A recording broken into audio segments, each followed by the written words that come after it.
ഇതിനാ cinema shooting. സമയം എന്നാന്നറിയാവോ? ഞാൻ കവലയിലോട്ട് അല്ലേ, എന്നിട്ട് അവര് വരുമ്പോ പള്ളിയിലോട്ടുള്ള വഴി തെറ്റാതെ പറഞ്ഞു കൊടുക്കാം. ഒന്ന് പോടാ.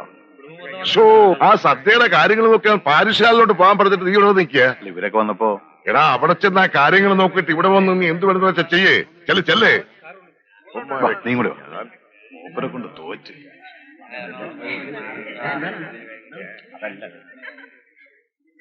സണ്ണി, ഇത് എന്നതാടാ മണി 11 അവരും എത്തിയില്ലല്ലോ. ഞാനിപ്പോ കുറലങ്ങാട്ടേക്ക് വിളിച്ചിട്ട് ഫോൺ താഴെ വെച്ചേ ഉള്ളൂ. 1.5 മണിക്കൂർ മുമ്പ് അവരോട് ഇറങ്ങിയെന്നാ പറഞ്ഞത്. അതെങ്ങനെ പുത്തൻകുരിശ് റോഡ് വെട്ടിപ്പൊളിച്ചുട്ടിരിക്കൽ വണ്ടി കുഴിയിലിറങ്ങാതെ ഇവിടെ എത്തണമെങ്കിൽ മണിക്കൂർ 2 വേണം. അതുപോട്ടെ, നമ്മുടെ റോഹിച്ചിന് എവിടെ പോയി കിടക്കുക? അവനാ ചെറുക്കൻ കൂട്ടിനെ നോക്കാൻ കവലയിലേക്ക് പോയി. ആ കൊരിയാച്ചോ, പിള്ളേരൊക്കെ എന്തിയേ? പള്ളിമുറ്റത്തെങ്കിലും കുറച്ച് മര്യാദയോടെ നിക്കടാ കുരുത്തം കെട്ടവനെ. എന്നാ പറ്റി? അങ്ങോട്ട് അഴിച്ചു.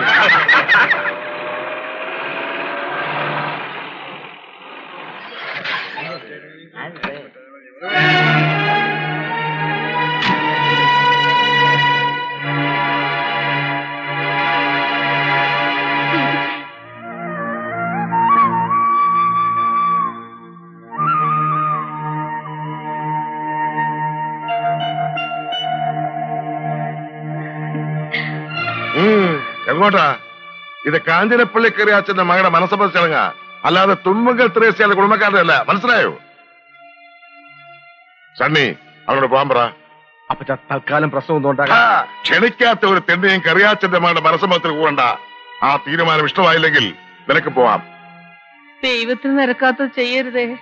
അവൻ മനസ്സമ്മതം കൂടിയിട്ട് പോട്ടെ. ബേവിച്ചിനെ പള്ളിമുറ്റത്തുനിന്ന് അപമാനിച്ചിറക്കി വിട്ട നമ്മുടെ മോക്കായിരിക്കും അതിന്റെ ശാപം. ഇപ്പൊ പറഞ്ഞോണം, ആരാടി ഇവര് മനസ്സമ്മതക്കുറി കൊടുത്തയച്ചത്? ഞാൻ തന്നെയാ. ഞാൻ കട്ടുപറ്റ സന്തതിയൊന്നും അല്ലല്ലോ അവൻ. നിങ്ങൾക്ക് അവൻ പുകഞ്ഞ ഉള്ളിയാണെങ്കിലും എനിക്കവൻ എന്റെ മൂത്ത മോനെ. മോനെ ബേവിച്ചാ പാ മോനെ.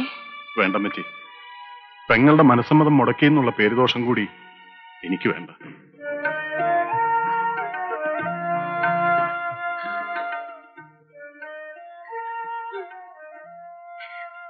മോളുടെ കല്യാണ തീയതി ഇച്ചാനെ അറിയിക്കരുത്. അറിയിച്ചാൽ ഇച്ചാന് വരാതിരിക്കാൻ കഴിയില്ല മോളെ. അതുകൊണ്ടാ. കുഞ്ഞുനാളിൽ നിനക്കൊരു പനി വന്നാ ഈ പുത്തമ്പള്ളി വന്ന് മെഴുതിരി കത്തിച്ച് പ്രാർത്ഥിക്കാതെ ഇച്ചാൻ കിടന്നുറങ്ങിയിട്ടില്ല. ആ നേർച്ചയും പ്രാർത്ഥനയും എന്നും എന്റെ മോളോടൊപ്പം ഉണ്ടാവും.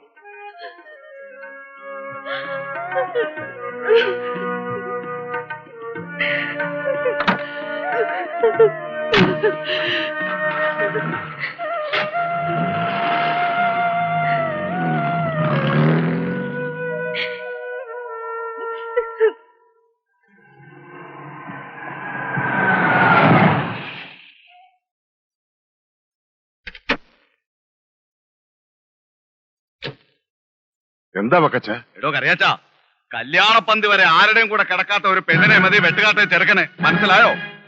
തന്റെ മോളെ ഞങ്ങളുടെ ചെറുക്കന്റെ തല കെട്ടിവെക്കാൻ നോക്കണ്ട. എന്നാ വിടെ.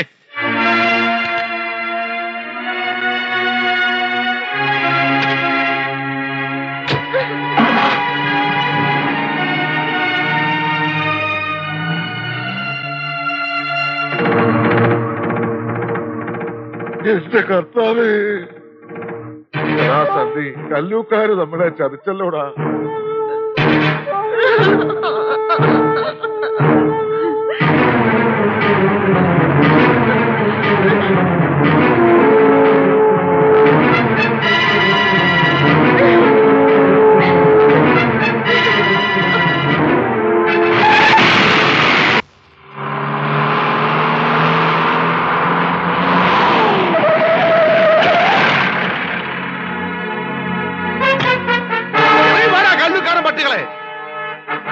ഇറങ്ങി വിടറി നിന്റെ മറ്റവനെ അനിയന്മാരെ.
തണിച്ച എന്താ തണിച്ച ഈ കാണിക്കുന്നത്? തണിച്ച മതി, ചെല്ലേ. ഞാനല്ലേ പറയുന്നത്, നമുക്ക് പരിഹാരം ഉണ്ടാക്കാം. ചെല്ലേ.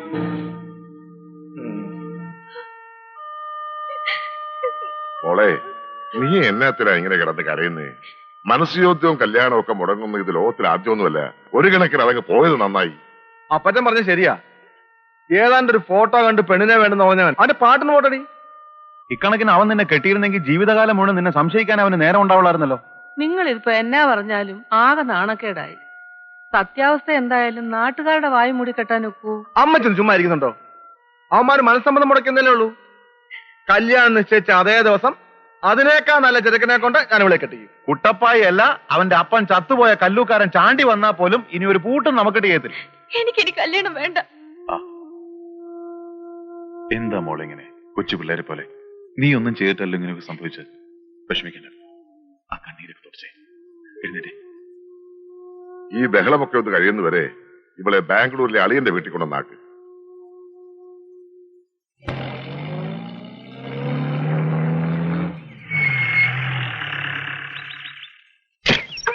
വഴിയിലായ ഇവനത് വേറെ. ഇവന്റെ വാൽത്തൂക്ക് നേരത്തെ ഞാൻ ഊരണമെന്ന് വിചാരിച്ചോ. ഒരു സാധനം വണ്ടിയിലിട്ട കാണൂല. 12-10 സ്റ്റാൻഡ് ഉണ്ടാകുന്നെങ്കിൽ ഇപ്പൊ വണ്ടി ഓടിച്ച് വീട്ടിൽ പോകായിരുന്നു. അതെങ്ങനാ? പട്ടാപ്പകല് കർത്താവ് വരെ കട്ടിന്റെ അടി കിടക്കുന്ന കാലമാ. എന്നാ പിന്നെ ആ 12-10 സ്പാനർ കർത്താവിനോട് തന്നെ ചോദിച്ചാലെന്ത്? ചോദിച്ചാ തരുന്ന കർത്താവാണെന്ന് എനിക്കങ്ങനെ അറിയാം. കർത്താവിന് അങ്ങനെയൊന്നുമില്ല. 12-10 അല്ല, 20-25 വരെ കർത്താവ് കൊടുക്കും. എങ്കിൽ പിന്നെ കർത്താവ് സോറി മത്തായി, 2 വണ്ടിക്കും കൂടി ഒരു സ്പാനർ പോരെ. അത് പിന്നെ ആ സ്പാനറിന് ഈ വണ്ടിയോട് താല്പര്യം ഉണ്ടെന്ന് എങ്ങനെ അറിയും? അത് ഈ വണ്ടി വിചാരിച്ചാലേ നടക്കൂ. അവസാനം ഈ വണ്ടി ഷെഡി കയറ്റരുത്. അങ്ങനെ ഷെഡി കയറിയ ഈ 2 വണ്ടി ഒരുമിച്ച് ഷെഡി കയറും. എങ്കിൽ പിന്നെ ഉറപ്പ്. ഉറപ്പ്. എന്നാ നമുക്ക് ആ സ്പാനറിന്റെ അടുത്തേക്ക് ചെല്ലാം. വാ. നീ ഇനി ഒന്നും പറയണ്ട കത്രി. നിനക്ക് എന്നോടുള്ള അത്രയും സ്നേഹം അന്തപ്പനോടില്ലെങ്കിലും കുറച്ചൊക്കെ സ്നേഹം ഇവനോടും ഉണ്ടെന്ന് എനിക്കറിയാം. ഞാൻ ആലോചിക്കുകയായിരുന്നു, ഇന്നത്തെ ഈ ജീവിത സൂചിക വെച്ച് നോക്കുമ്പോ നമുക്ക് രണ്ടാൾക്ക് മാത്രം ജീവിക്കാൻ പറ്റാത്തൊരവസ്ഥയാണ്. പ്രണയത്തെക്കാൾ വലുതാണ് വിശപ്പെന്ന് നന്നായിട്ട് അറിയാവുന്നവനാണ് ഈ മത്തായി. അതെ, വിശപ്പ് പടിവാതിലൂടെ കടന്നു വരുമ്പോ പ്രേമം ജനൽപ്പഴുതിലൂടെ ഓടിക്കളയുമെന്നാണ് മഹാനായ യാചകൻ ചക്രവർത്തി പറഞ്ഞിരിക്കുന്നത്. യാജഹാൻ ചക്രവർത്തിയല്ല, ഷാജഹാൻ ചക്രവർത്തി. അങ്ങേര് എന്നെ പറഞ്ഞിരിക്കുന്നത്. അതുകൊണ്ട് കത്രി, എതിരൊന്നും പറയരുത്.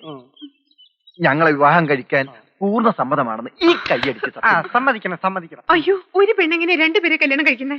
പാഞ്ചാലിയായ സീത അർജുനനെ പോലിരിക്കുന്ന 5 ഭീമന്മാരെ ഒന്നിച്ച് കല്യാണം കഴിച്ച് താമസിച്ചു. സീതയല്ല, പാഞ്ചാലി. പാഞ്ചാലി എങ്കിൽ പാഞ്ചാലി. പിന്നെയാണോ മുരിങ്ങയ്ക്ക പോലിരിക്കുന്ന ഞങ്ങൾ 2 പേരും.